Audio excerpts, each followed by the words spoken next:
हाँ जी, जय जिनेन्द्र। गाइस, हमारा बिजनेस कम्युनिकेशन में e correspondence that is chapter number 7 चल रहा है, राइट।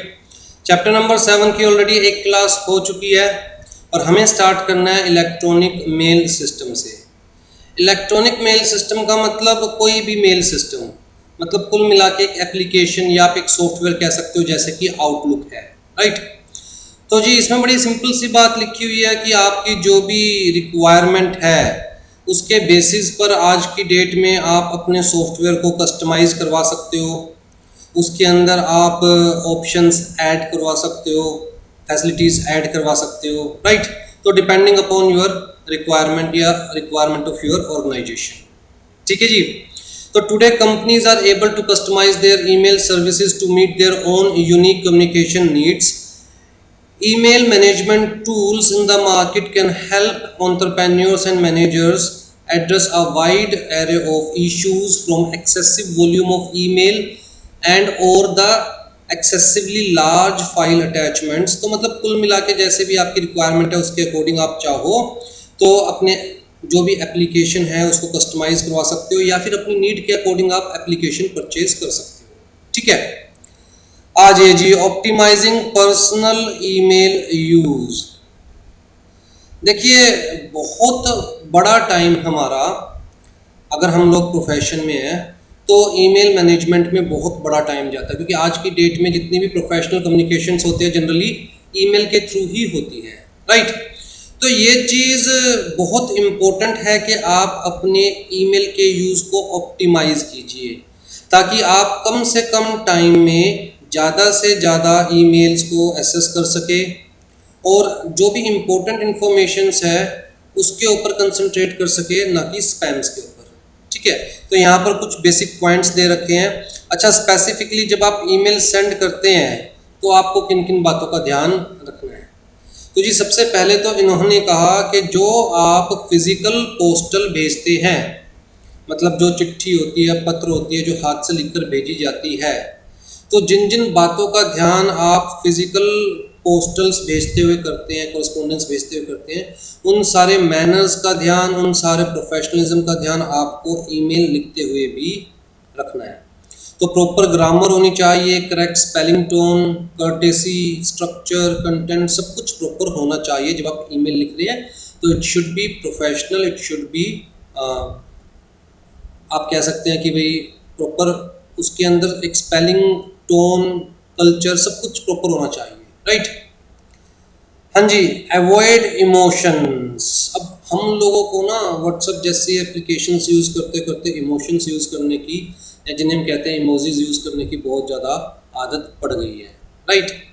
तो कहता है जब आप ईमेल कर रहे हैं, स्पेसिफिकली प्रोफेशनल ईमेल्स, तो वहाँ पर आपको ये जैसे स्माइलीज है या विंग्स है, ये चीज़ें यूज़ नहीं करनी, इमोजीज यूज़ नहीं करनी, ठीक। Maintain separate account for official and personal emails. In fact कुछ ऑर्गेनाइजेशंस में तो फायरवॉल्स लगा रखे होते हैं, कुछ कंपनीज ने, तो जहाँ पर एम्प्लॉयज़ अपनी पर्सनल ईमेल्स ओपन ही नहीं कर सकते। तो हमेशा पर्सनल ईमेल अकाउंट अलग रखिए और प्रोफेशनल ईमेल अकाउंट अलग रखिए, ठीक है जी। हाँ जी, अवॉइड स्पैमिंग। अवॉइड स्पैमिंग का मतलब जिसको आप ईमेल सेंड कर रहे हैं सोचकर समझकर ईमेल सेंड कीजिए। ऐसा नहीं आप किसी को भी ईमेल सेंड करना शुरू कर देंगे तो there should be a proper distribution list. मतलब जो लोग बहुत इम्पोर्टेंट होते हैं वही आपकी डिस्ट्रीब्यूशन लिस्ट में हो, जिनको ईमेल सेंड करना है सिर्फ उन्हीं को ईमेल जाना चाहिए। अगर आपके ईमेल्स अननोन एड्रेसेस पे जाते हैं और वो उन ईमेल्स को स्पैम टिक कर देते हैं, मार्क कर देते हैं, तो फिर जो सर्विस प्रोवाइडर है जैसे जीमेल है या याहू है या रेडिफ है, वो आपके ईमेल एड्रेस को स्पैम कंसीडर करना शुरू कर देता है। फिर आप अपने बिजनेस कॉन्टैक्ट को भी ईमेल सेंड करेंगे तो उनके भी स्पैम फोल्डर में जाएंगे। तो कभी भी अपने ईमेल को यूज़ करते हुए स्पैमिंग मत कीजिए। Limit the size of attachments to be received और सेंट। इनफैक्ट बहुत सारे ऑर्गेनाइजेशंस में तो जो अटैचमेंट का साइज़ है वो लिमिट कर रखा होता है कि 2 MB से ज़्यादा की आप अटैचमेंट नहीं लगा सकते हो। इसका मेन रीज़न ये होता है कि जितना ज़्यादा हम अटैचमेंट अलाउ करेंगे उतना ही ज़्यादा वायरस है वो अटैच होने के चांसेस रहते हैं। तो सिक्योरिटी में उतना ही बड़ा लूपहोल आने के चांसेस रहते हैं। जितना छोटा अटैचमेंट अलाउ किया जाता है उतना ही कम वायरस आने के चांसेस रहते हैं, क्योंकि वायरस का साइज़ बड़ा होता है, राइट। अगर किसी डॉक्यूमेंट के अंदर वायरस है तो उसका साइज़ थोड़ा सा बड़ा हो जाएगा, तो इसलिए अटैचमेंट का साइज़ छोटा रखा जाता है ताकि वायरस के चांसेस कम हो जाए, वायरस अटैच होने के चांसेस कम हो जाए अलॉन्ग विद द डॉक्यूमेंट। ठीक है जी। This help monitor data security, virus attacks etcetera. अच्छा, have a standard signature for your official emails. तो जैसे मैं तो जीमेल यूज़ करता हूँ, तो जीमेल में ऑप्शन दे रखी है कि आप अपने सिग्नेचर मेंशन कर सकते हैं, मतलब नेम है, डेजिग्नेशन है, फ़ोन नंबर है, ये सब आप मेंशन कर सकते हैं। तो आप किसी को भी ईमेल सेंड करेंगे तो उस ईमेल में ऑटोमेटिकली आपके सिग्नेचर अटैच हो जाते हैं, मतलब जो उसके बॉटम में होगा वो आपका नाम, आपका फ़ोन नंबर, आपकी डेजिग्नेशन, वो सब ऑटोमेटिकली जाएगा। हाँ जी। Respond promptly to official emails. तो देखिए, जितना जल्दी आप रिस्पॉन्ड करते हैं ऑफिशियल ईमेल्स को सामने वाले को, उतना ही अच्छा लगता है, राइट। जैसे मान के चलिए, अगर आप किसी कस्टमर को विद इन टाइम रिस्पॉन्ड कर रहे हैं तो कस्टमर को भी लगता है हाँ यार, टाइमली सर्विस प्रोवाइड की जा रही है। तो कोशिश कीजिए लेस देन 24 आवर्स के अंदर आप रिस्पॉन्ड कीजिए, right. Right a short reply. अगर बाई चांस आप विद इन 24 आवर्स में रिस्पॉन्ड नहीं कर पा रहे हैं, भाई जो आपको सामने वाले को मेल करना है उसका अभी आपके पास एग्जैक्ट डेटा नहीं है, तो आपको डेटा कलेक्ट करने में, इंफॉर्मेशन कलेक्ट करने में टाइम लगेगा, तो विद इन 24 आवर्स रिस्पॉन्ड करना पॉसिबल नहीं है। तो फॉर द टाइमिंग सामने वाले को एक शॉर्ट एक्सप्लेनेशन दे दीजिए, उसको एक मेल सेंड कर दीजिए शॉर्ट में एक्सप्लेन करते हुए कि आप अभी प्रॉपर रिस्पॉन्स क्यों नहीं दे सकते और आपको कितना टाइम लगने वाला है। ठीक है। Setup efficient daily email practice. बहुत सारे लोग क्या होते हैं, हर 2-2 मिनट बाद अपनी ईमेल खोल के देखते हैं। Basically this is wastage of time. तो कोशिश कीजिए कि कम से कम आपका टाइम लगे, तो अकॉर्डिंगली आप ईमेल अपनी प्रैक्टिस में कितने टाइम बाद आपको ईमेल खोलनी है। ऐसा नहीं है जब भी जैसे ही मेल फ्लैश हुई साथ साथ आप देखने बैठ गए, भाई दिन में 2 बार देखनी है मेल, दिन में 3 बार देखनी है मेल। तो there should be efficient daily email practice, right. और अपने स्मार्टफोन्स वगैरह पे आप कॉन्फ़िगर कर सकते हैं आज की डेट में तो ईमेल को, तो आपके स्मार्टफोन पे ही मेल आ जाती है, जिससे और आपका टाइम रिड्यूस हो जाता है और रिस्पॉन्स फास्ट हो जाता है, right. Delete old messages that can cluster up your inbox. तो अगर आपकी ऑर्गेनाइजेशन के अंदर या जिससे भी आपने सर्विस ले रखी है, सर्विस प्रोवाइडर ने आपको लिमिटेड स्पेस दिया हुआ है, तो फिर आपको ओल्ड मैसेजेस साथ साथ आपको डिलीट करते रहना चाहिए, right. Ensure that your inbox is not clustered and allows for incoming messages without delay. हाँ जी। Review incoming email only at 2 or 3 set times a day। मतलब दिन में 2 या 3 बार ही देखिए, ऐसा नहीं है हर थोड़ी देर बाद या जितनी बार भी मेल फ्लैश हो रही है उतनी बार आप उसे देख रहे हैं, तो it will waste your time. Invest in supplementary tools that can block email spams, right। तो कुल मिला के अगर आप एक्चुअल में हाई लेवल पर ईमेल का यूज़ करते हैं और आपकी ईमेल आपके लिए बहुत इम्पोर्टेंट है, तो कोशिश कीजिए कि आपके पास ऐसे टूल्स हो जैसे कि स्पैम ब्लॉक करने वाले टूल्स हैं। तो आजकल वैसे कॉन्फ़िगर्ड ही होते हैं, जितने भी ईमेल सर्विस प्रोवाइडर हो सब ये कॉन्फ़िगर करके ही देते हैं। जैसे जीमेल में देखेंगे आप, स्पैम का फोल्डर अलग ही होता है, राइट। यूज़ द रिप्लाई या reply all feature with care. क्या ऐसा ना हो कि भाई जिस तरह एक मेल के अंदर 8 या 10 लोग ऑलरेडी इन्वॉल्व हैं, राइट। तो आपको ये इंश्योर, अगर आप रिप्लाई कर रहे हैं तो इंश्योर करना पड़ेगा कि उनमें से आप किसी एक को रिप्लाई कर रहे हैं या सबके पास रिप्लाई जाना चाहिए, राइट। तो इसके लिए एक स्पेसिफिक फीचर होते हैं हमारे पास मेल के अंदर, आपने सुना होगा कि CC और BCC, राइट।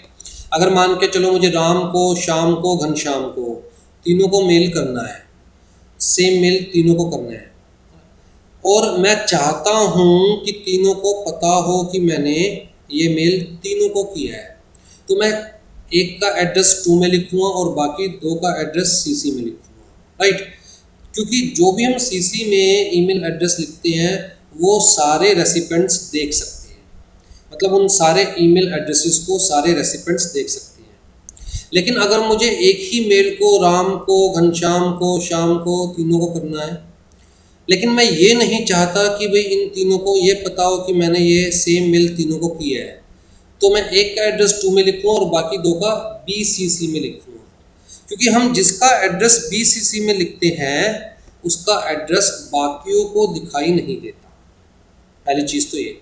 दूसरी चीज़, जब हम CC में एड्रेस लिख रहे हैं, मान के चलो मुझे 500 लोगों को मेल करनी है और मैं 500 लोगों का ईमेल एड्रेस CC में लिख रहा हूँ, राइट। तो इसका मतलब 500 के 500 लोगों को एक दूसरे का ईमेल एड्रेस दिखाई देगा।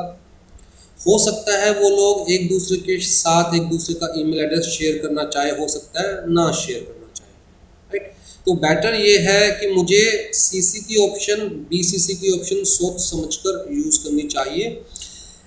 एक बार क्या हुआ था, मेरा एक फ्रेंड मुझसे डिस्कस कर रहा था कि उसने 500 स्टूडेंट्स के आसपास 500 स्टूडेंट्स को मेल सेंड करी और बाय चांस सबकी जो ईमेल आईडी है उसने CC में डाल दी, एक की ईमेल आईडी 2 में डाल के बाकी सबकी CC में डाल दी। अब जी कुछ स्टूडेंट्स जो होते हैं वो अपने कोचिंग इंस्टीट्यूट के थ्रू ही रजिस्ट्रेशन करवाते हैं, तो ICSI के पास उनकी जो कोचिंग इंस्टीट्यूट की ईमेल आईडी है वो रजिस्टर होती है, स्टूडेंट की ईमेल आईडी रजिस्टर नहीं होती, ठीक। क्योंकि वो अपने कोचिंग इंस्टीट्यूट से रजिस्ट्रेशन करवाते हैं, तो उस वक्त जो भी रजिस्टर कर रहा होता है उनका तो वो अपनी ईमेल आईडी डाल देता है। तो उन 500 ईमेल आईडीज़ में एक कोचिंग इंस्टीट्यूट की भी ईमेल आईडी थी और उसके पास बाकी सबकी ईमेल आईडी चली गई। फिर उस कोचिंग इंस्टीट्यूट ने बाकी सारी ईमेल आईडीज़ पर अपनी कोचिंग की प्रमोशन करनी शुरू कर दी, मतलब स्पैमिंग करनी शुरू कर दी, ठीक। तो हमेशा याद रखिए कि spammers love to see the whole slew of email address में जितने भी ईमेल एड्रेस है, अगर एक भी स्पैमर के पास चले गए तो वो तो फिर उन सारे ईमेल एड्रेस को यूज़ करेगा और उसे पता है कि यार ये सारे ईमेल एड्रेस CS के स्टूडेंट्स के लग रहे हैं, क्योंकि जो मैसेज है वो साफ दिखा रहा है कि CS के स्टूडेंट्स को भेजी गई है ईमेल, राइट। तो हमको CC और BCC का यूज़ बहुत सोच समझ कर करना चाहिए। दोबारा से, जो भी ईमेल एड्रेस CC में लिखा जाता है वो सारे रेसिपेंट्स को दिखाई देता है और जो भी ईमेल एड्रेस BCC में लिखा जाता है वो ईमेल एड्रेस किसी भी रेसिपेंट को दिखाई नहीं देता, सबको सिर्फ अपना ही ईमेल एड्रेस दिखाई देता है, ठीक है जी। हाँ जी, प्रॉपर ईमेल कोरेस्पोंडेंस। अब देखिए, जब भी हम लोग ईमेल पर कम्युनिकेट कर रहे हैं तो हम लोगों को प्रॉपर मैनर्स मेंटेन करने चाहिए और जब हम रिप्लाई करते हैं तो बड़ा सोच कर समझ कर रिप्लाई करना चाहिए, राइट। कई बार हम बहुत ज़्यादा गुस्से में रिप्लाई कर देते हैं। देखिए, बड़ी सिंपल सी बात है, ईमेल में जब हम कुछ भी लिख रहे हैं, अभी हम लोग ऑलरेडी ये पढ़ चुके हैं कि कम्युनिकेशन के 2 कंपोनेंट्स होते हैं, एक तो वर्बल कंपोनेंट और एक नॉन वर्बल कंपोनेंट, राइट। सामने वाला हमारे सामने खड़ा है तो हमें दोनों कंपोनेंट्स दिखाई दे रहे हैं कि वो मुंह से क्या बोल रहा है और उसके फेस एक्सप्रेशंस या बॉडी लैंग्वेज क्या बोल रही है। लेकिन जब हम ईमेल के थ्रू कम्युनिकेट करते हैं तो हमें एक दूसरे का नॉन वर्बल कंपोनेंट दिखाई नहीं देता, हमें तो सिर्फ वर्ड्स दिखाई दे रहे हैं, उसके पीछे सामने वाले के क्या एक्सप्रेशंस रहे हैं, क्या इमोशंस रहे हैं, ये दिखाई नहीं देता। तो जब भी हम ईमेल डिज़ाइन करें या ईमेल का रिस्पॉन्स दें, बड़ा सोच समझकर हमें देना चाहिए। तो जी यहाँ पर एक एग्जाम्पल दिया हुआ है। एग्जाम्पल में क्या बताया हुआ है कि मान के चलिए आपने कोई सॉफ्टवेयर परचेज किया है इंटरनेट पर, ऑनलाइन आपने पेमेंट भी कर दी। अब जी पेमेंट होने के 2-3 दिन तक कंपनी से आपको कोई मेल नहीं आया, आपने उनके जो टोल फ्री नंबर है उस पर भी कॉल किया, इवन टोल फ्री नंबर पर किसी ने कॉल पिक नहीं किया, राइट। तो ऐसा 2-3 दिन तक चलता रहा, 3-4 दिन तक चलता रहा। फिर आपने उनको गुस्से में मेल लिख दी जिसके अंदर आपने लिख दिया कि भैया मैं आज के बाद आपकी कंपनी से कोई डीलिंग नहीं करूँगा, यू पीपल आर फ्रॉड, आपको मार्केट में होना ही नहीं चाहिए, ये है वो है, मतलब जितना हो सकता है मैंने उल्टा सीधा लिख दिया, ठीक। अब उसकी जगह अगर आप ये लिखते, जिस तरह आपने ये लिख दिया, I will never do any business with you again, you are deaf to my phone calls, मेरी फ़ोन कॉल्स का आपने कोई जवाब नहीं दिया, मेरी ईमेल्स का कोई जवाब नहीं दिया, एंड इंसल्ट माई इंटेलिजेंस, आपने मेरे साथ धोखा किया है, आई डिमांड माई मनी बैक, तो उल्टा सीधा आपने लिख दिया। लेकिन उसकी जगह अगर आप पोलाइटली ये लिखते कि gentleman, I am writing this email as an addition to my other 2 emails, already मैं आपको 2 मेल कर चुका हूँ, I have not received the item I paid for, it should have arrived 2 weeks ago, 2 हफ्ते पहले आ जाना चाहिए था, बट पिछले 2 हफ्ते से ना मुझे मेरा आइटम मिला है और ना ही कंपनी की तरफ से कोई रिस्पॉन्स आया है। I am concerned that it may have gotten lost in the transit or perhaps was overlooked with the many deliveries you are responsible for at your warehouse। तो मतलब मैं ये शो कर रहा हूँ कि भाई आपने अपनी तरफ से भेज दिया होगा, हो सकता है इन ट्रांजिट रास्ते में मिसप्लेस हो गया हो, या हो सकता है वेयर हाउस में मिसप्लेस हो गया हो। I have also tried to contact you by phone twice, but there was some difficulty and my calls never got through। तो ये कहने की बजाय कि भैया तुमने मेरा फ़ोन पिक नहीं किया, मैं ये शो कर सकता हूँ कि मैंने फ़ोन किया था बट किसी वजह से फ़ोन कनेक्ट नहीं हो पाया, right. I would appreciate hearing from you regarding this matter. अगर आप इस बारे में मुझे बता पाए तो आई वुड अप्रिशिएट। तो ये वाली जो टोन है, ये टोन फार बेटर है जो ऊपर वाली टोन थी उसके मुकाबले, राइट। अब जी मान के चलो कि कंपनी जेन्युइन थी और उनका सर्वर डाउन हो गया था या हैक हो गया था उनका सर्वर, जिसकी वजह से ना तो वो रिस्पोंड कर पा रहे थे और ना एक्चुअली में उनके पास अपने डेटा का कंट्रोल रहा था, और वो उनको पता ही नहीं था कि किसने परचेज किया किसने नहीं परचेज किया, तो डेटा उनका उनके हाथ से चला गया था। और उस डेटा को रिकवर करने में या जो सर्वर डाउन हुआ था उसको दोबारा से अप करने में उनको 2-3 दिन लग जाते हैं, और 2-3 दिन बाद उनको आपका ये वाला मेल मिलता है जो आपने गुस्से में मेल किया था। तो उनको कितना बुरा लगेगा, राइट। वो क्या इंप्रेशन जाएगा that the person is not professional, और सामने वाले के साथ कोई जेन्युइन प्रॉब्लम भी हो सकती है, राइट। अगर उनको इसकी जगह ये वाला मेल मिला होता तो उनका रिस्पॉन्ड ही कुछ और होता। जैसे कि यहाँ पर एग्जांपल दिया हुआ है कि उनका रिप्लाई आया, we apologise for not being able to get back to you about your purchase, our servers were hacked into and we just got back online. हमारे सर्वर्स हैक हो गए थे। It was also very alarming that we found our customers backup data was deleted। ये हमारे customers का data भी delete हो गया था, सर्वर हैक हो गए थे हमारे, तो बड़ी मुश्किल से हम लोगों को दोबारा डेटा मिला है। तो please accept our apologies because of this delay, हमारी तरफ से डिले हुआ इसलिए हम आपके परचेज को, हम आपके प्रोडक्ट को फ्री ऑफ चार्ज आपको डिलीवर करेंगे, and we hope that this might retain you as one of our loyal customers, right। तो सामने वाले की जेन्युइन प्रॉब्लम भी हो सकती है, लेकिन किसी भी केस में हम लोगों को अपने मैनर्स खोकर गुस्से में आकर अनप्रोफेशनल मेल्स नहीं करनी होती, ठीक है जी। हाँ जी, the desire to say what we feel must be overcome with the desire to be courteous and professional, right।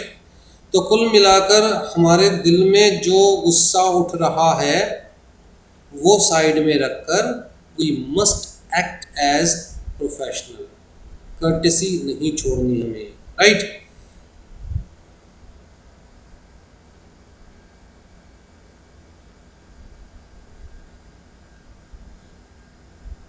Suppose however you would like to send the email to all of your readers। अच्छा, ये carbon copy CC और blind carbon copy in दोनों के बारे में आपको बता चुका हूँ, वही चीज़ यहाँ पर समझाई हुई है, ठीक है जी। Email ethics. तो जी क्या क्या ईमेल एथिक्स आपको मेंटेन रखनी है? सबसे पहले माइंड योर मैनर्स, राइट। तो जो बेसिक मैनर्स हम लोग लेकर बड़े हुए हैं वो ईमेल लिखते हुए भी हमें दिमाग में रखनी है, राइट। जैसे जहाँ पर प्लीज़ कहना चाहिए वहाँ पर प्लीज़ कहना है, जहाँ पर थैंक यू लिखना कहना चाहिए वहाँ थैंक यू लिखना है, राइट। Address people you don't know as mister, Mrs या डॉक्टर। तो जी जैसे मिस्टर, अगर आप मुझे नहीं जानते तो मिस्टर अनुराग लिखने की बजाय अगर आप मिस्टर जैन लिखेंगे तो ज़्यादा प्रोफेशनल साउंड करेगा, राइट। हम जो फर्स्ट नेम है वो उन्हीं के लिए यूज़ करते हैं जो हमारे बहुत क्लोज हैं और जिनको हम फर्स्ट नेम से बुला सकते हैं, अदरवाइज हम यूज़ करते हैं लास्ट नेम, राइट।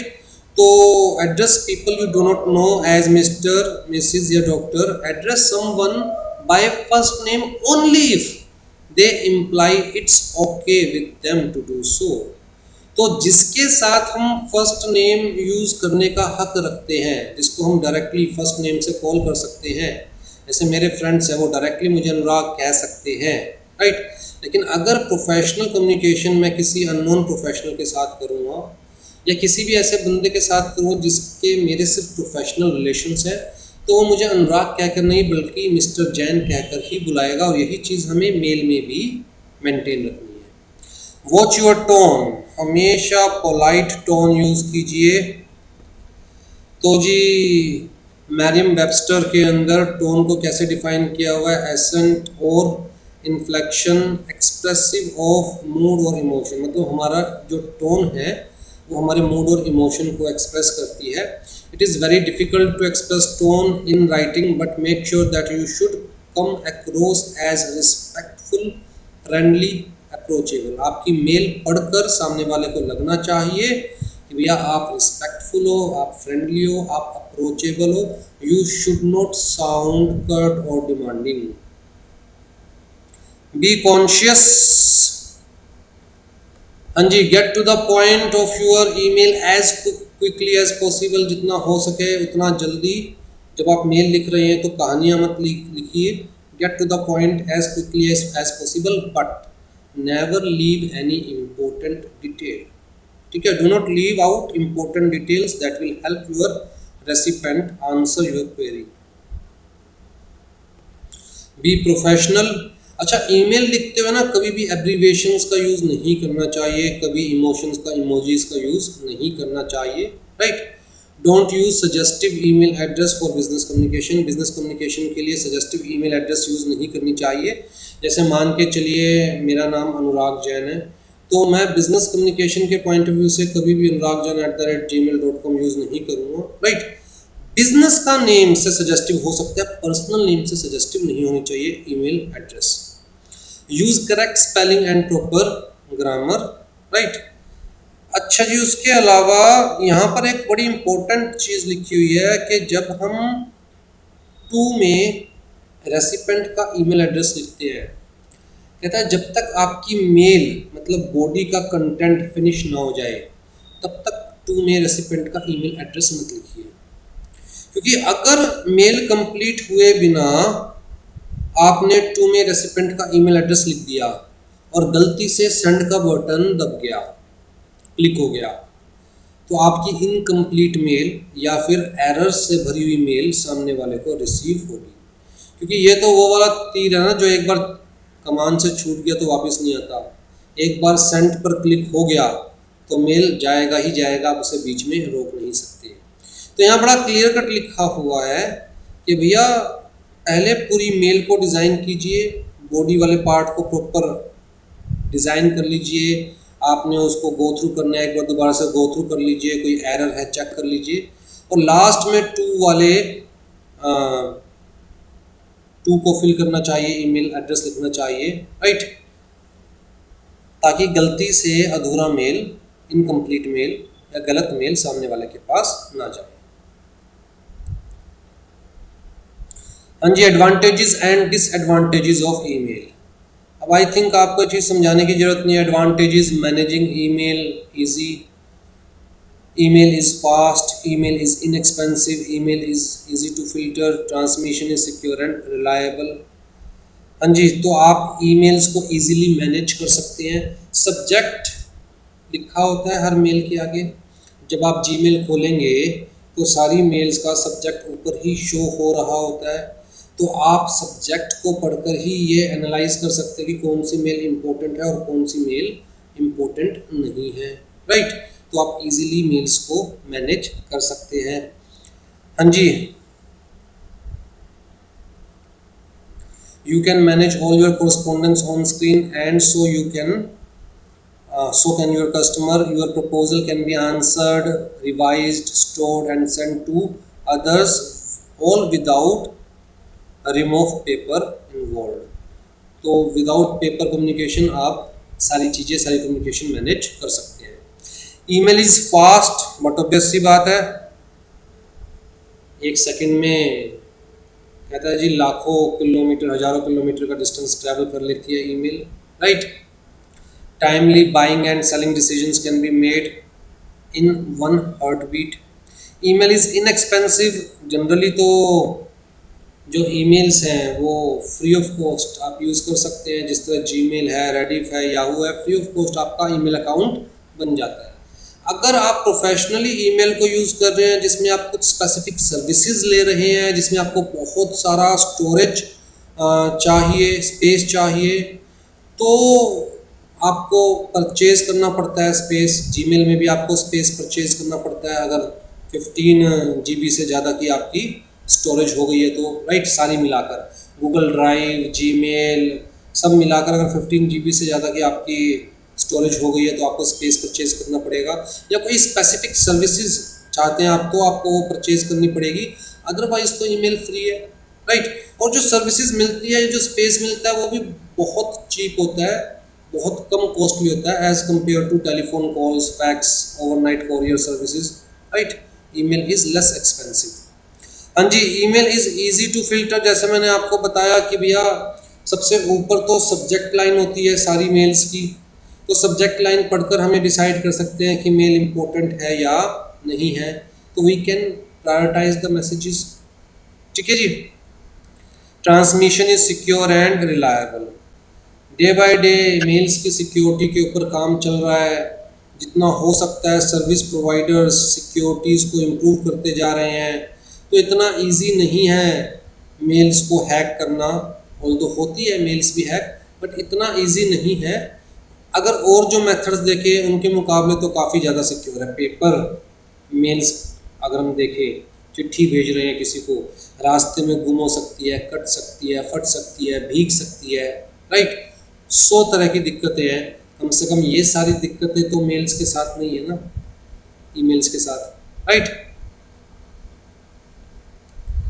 हाँ जी, डिसएडवांटेजेस, टाइम कंज्यूमिंग।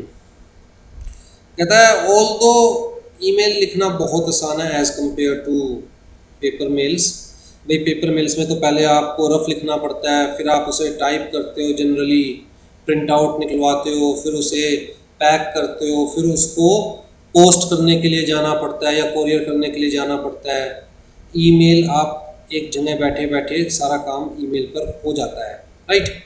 तो वैसे तो अगर देखा जाए कम टाइम कंज्यूमिंग है पेपर मेल के मुकाबले अगर हम देखें तो, राइट, लेटर्स के मुकाबले अगर हम देखें तो, लेकिन कभी कभी ईमेल्स को ऑर्गेनाइज करना, या कुछ लोग बहुत ज़्यादा टाइम मेल्स पर देते हैं, जैसे हम ऑलरेडी डिस्कस कर चुके हैं कि हर मेल जैसे ही प्रॉम्प्ट होती है, जैसे ही फ्लैश होती है, हर मेल को साथ साथ नहीं देखना चाहिए, बल्कि हमें बाकायदा टाइम देखना चाहिए कि भाई मैं दिन में 3 ही बार मेल चेक करूँगा अपनी, या दिन में 2 ही बार मेल्स चेक करूँगा अपनी, राइट। हाँ जी, सिक्योरिटी। अब पेपर लेटर्स के मुकाबले तो हमने डिस्कस किया कि भाई सिक्योरिटी काफ़ी ज़्यादा है मेल्स के केस में, ईमेल्स के केस में, जैसे कटना फटना ये चीज़ें तो नहीं होती ईमेल्स में। लेकिन जैसे हमने डिस्कस किया भाई हैक तो हो ही सकती है ईमेल, ठीक है, ऑल्दो इतना आसान नहीं है, और जो सर्विस प्रोवाइडर्स है डे बाय डे सिक्योरिटी को और ज़्यादा अच्छा करते जा रहे हैं, बट फिर भी हैक हो सकती है, राइट।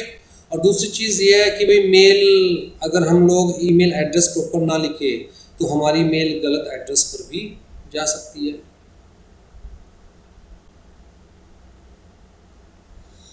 हाँ जी, इम्पर्सनल कम्युनिकेशन, भाई जो बात मिलकर अपनी बात कहने में है वो बात ईमेल के थ्रू अपनी बात कहने में तो नहीं है, क्योंकि ईमेल्स में हम अपने इमोशंस नहीं दिखा सकते, फेशियल एक्सप्रेशंस नहीं दिखा सकते, अपनी बॉडी मूवमेंट्स नहीं दिखा सकते, राइट।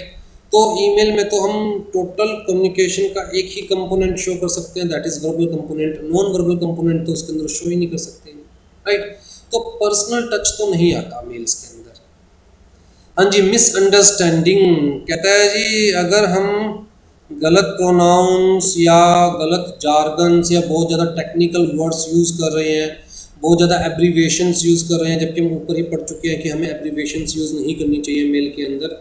हमें मेल को सिंपल लैंग्वेज में लिखना चाहिए, टू द पॉइंट लिखना चाहिए, जितना जल्दी हो सके उतना जल्दी हमें मेन पॉइंट्स पर आ जाना चाहिए सारी डिटेल्स को कवर करते हुए, right.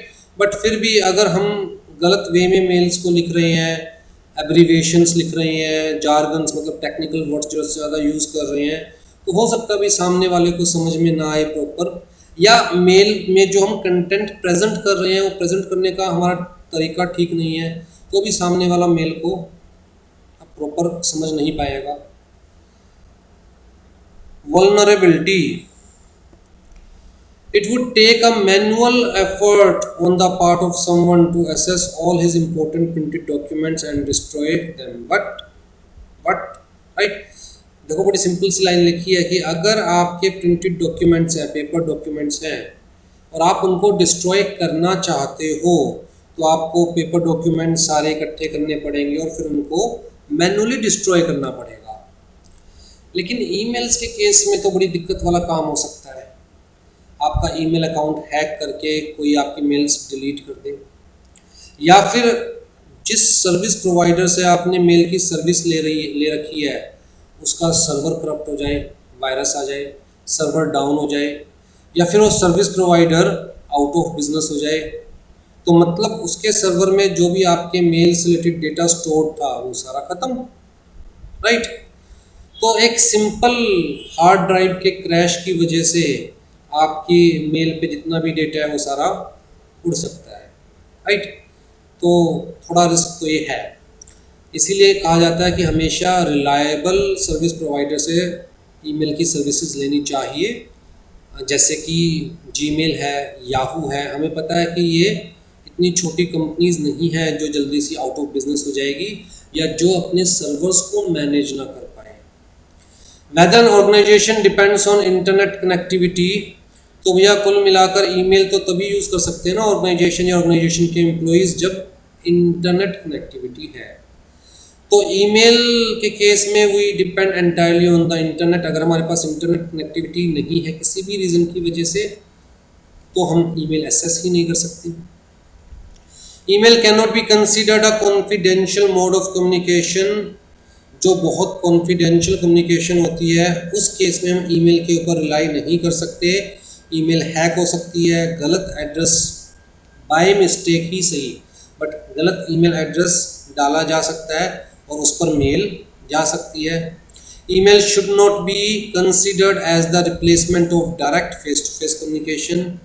Email can not be relied in case of emergency, क्योंकि मैंने यहाँ से मेल कर दी, सामने वाला जब पढ़ेगा तभी तो उसके पास कम्युनिकेशन मतलब इंफॉर्मेशन पहुँचेगी।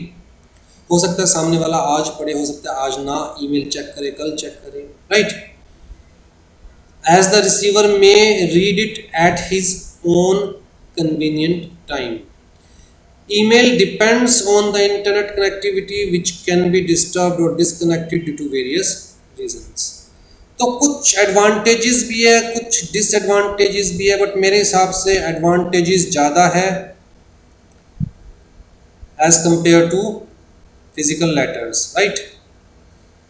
चलिए जी, मतलब बहुत ज़्यादा चीज़ नहीं है इसमें याद रखने की, बहुत सिंपल सा चैप्टर है, और क्योंकि मेल हम लोग डे टू डे बेसिस पर सब यूज़ करते हैं, तो आपको आई थिंक इस चैप्टर में कुछ भी ऐसा नहीं लगा होगा जो आपने पहली बार सुना है या जो आपको पता नहीं था।